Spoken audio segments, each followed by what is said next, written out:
నాకు అప్పటి నుంచి హైప్ ఇస్తున్నారు, ఎంట్రన్స్ దగ్గర నుంచి చూస్తుంటే ఎప్పుడు లేనంత హడావిడి.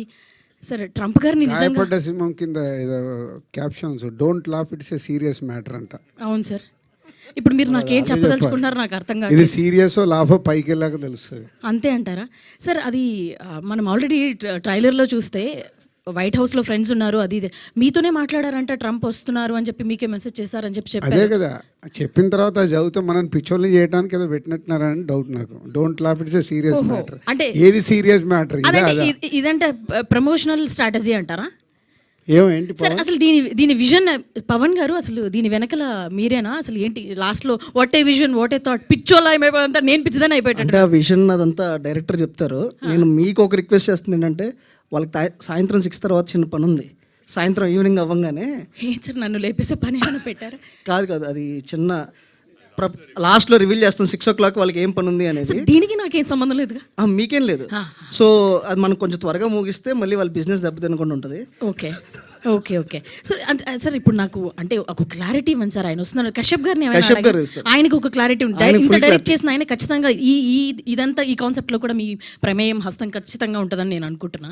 ఏంటి సార్ ట్రంప్ గారు వస్తున్నారా నిజంగానే? అసలు ఇంత పెద్ద ఈవెంట్ అంటే నాకు చేతిలో ఆడట్లేదు తెలుసా.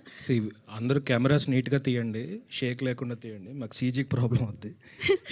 అందులో మేము ట్రంప్ని కావాలంటే సీజీలో యాడ్ చేసుకుంటున్నాం. ఓహో అంటే ఏంటండి ఆన్ ద వే అన్నారు, అదన్నారు. అంటే మీ ప్రమోషన్ స్ట్రాటజీలో నేను ఒక ప్రమిద దీపం అయిపోయి శిథిలం అయిపోయానంటారా? అసలు మీ కెరియరే అది కదండి మా కోసం.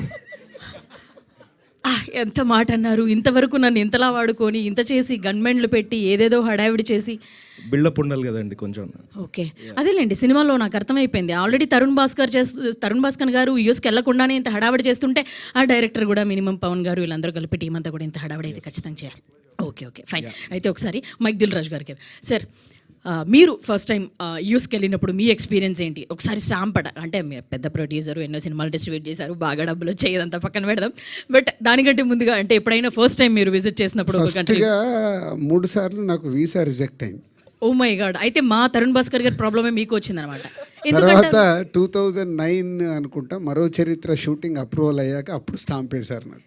Okay. So first time I went in 2009 మరో చరిత్ర షూట్కి. అప్పుడు వెళ్ళారు.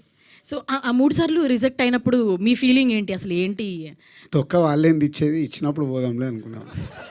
అంత సింపుల్. నేను కూడా అప్పటికే ఆర్యా బొమ్మరిలో తీసేసిన ప్రొడ్యూసర్, నాకు పెద్ద అది లేకుండా. ఓకే అదన్నమాట మ్యాటర్. అయితే ఇక్కడ కూడా ఈయన యుద్ధం చేస్తున్నారు సార్. బట్ అది ఏంటి అనేది ఎప్పుడు అనేది ఎందుకు అనుకుంటున్నారు సార్ మీరు? అంటే తరుణ్ భాస్కర్ గారు అంతగా ఎందుకు వెళ్ళాలనుకుంటున్నారు యూఎస్కి?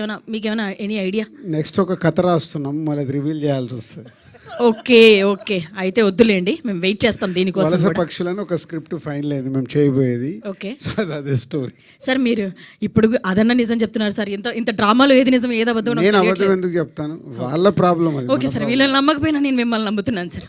Okay thank you sir. Sir Pawan garu మీ ఎక్స్పీరియన్స్ ఏంటి? మీకు ఫస్ట్ స్టాంపింగ్ మీరు యూఎస్కి వెళ్ళినప్పుడు? నాకు స్టాంపింగ్ వెళ్ళినప్పుడు యాక్చువల్ నేను మాస్టర్స్కి వెళ్తున్నప్పుడు మా ఇంట్లో వాళ్ళు ఎలాగైనా నాకు వెళ్ళాలని ఇంట్రెస్ట్ లేదు, ఎప్పుడైనా సినిమాలోకి రావాలని. సో మాస్టర్స్కి వెళ్దాం అనుకున్నప్పుడు నేను వీసా క్యాన్సిల్ అయితే బాగుండు అనుకొని వెళ్ళాను. బట్ అన్ఫార్చునేట్లీ ఇచ్చేసారు వాళ్ళు. ఓకే అయిపోయింది. సో నాది రివర్స్ సినారియో. అదేనండి, కావాలనుకుని యుద్ధం చేస్తున్న వాళ్ళకేమో రావట్లేదు, మీరు వద్దనుకుంటే మాత్రం మీకు వచ్చేసింది అంతే. ఓకే సో ఇంతకీ అంటే ఇప్పుడు దిల్ రాజు గారు అందరూ జాయిన్ అయ్యారు. అసలు స్కేల్ ఏంటో నాకు చాలా పెద్దగా అనిపిస్తుంది. ఆల్రెడీ 3 ప్రొడక్షన్ హౌస్లు ఇన్వాల్వ్ అయ్యాయి, జీ స్టూడియోస్ ఇన్వాల్వ్ అయింది, ఇంత అయింది. సో ఇప్పుడు దిల్ రాజు గారు అదంతా మీరు పైనే చెప్తారా? పైన మాట్లాడుకుందాం. ఓకే అండి, okay Pawan garu, thank you. Yes, oh my god sir, మళ్ళీ ట్రంప్ గారికి ఒక పెద్ద స్పెషల్ చేరేశారు. గ్రాఫిక్సా, విఎఫ్ఎక్స్ మొత్తం సార్, తెలిసిపోకూడదు, నీట్గా ఉంటుంది. ఓకే పక్కన నాకు దాని పక్కన ఒక ఫోటో నేను కూడా మేనేజ్ చేసుకో, నన్ను పక్కన పెట్టి ఒక ఫోటో తీసేయండి sir. Okay thank you. Okay ఓహో ఇక్కడ మొత్తం ట్రంప్ గారికి మొత్తం ఆయనకే అనమాట. ఓకే ఈ bro SIT side bro. Okay వీళ్ళకి ఎక్కువ పేమెంట్ ఇచ్చినట్టున్నారండి మీరు నాకన్నా, అందుకే అసలు వదలట్లేదు. ఓ మై గాడ్.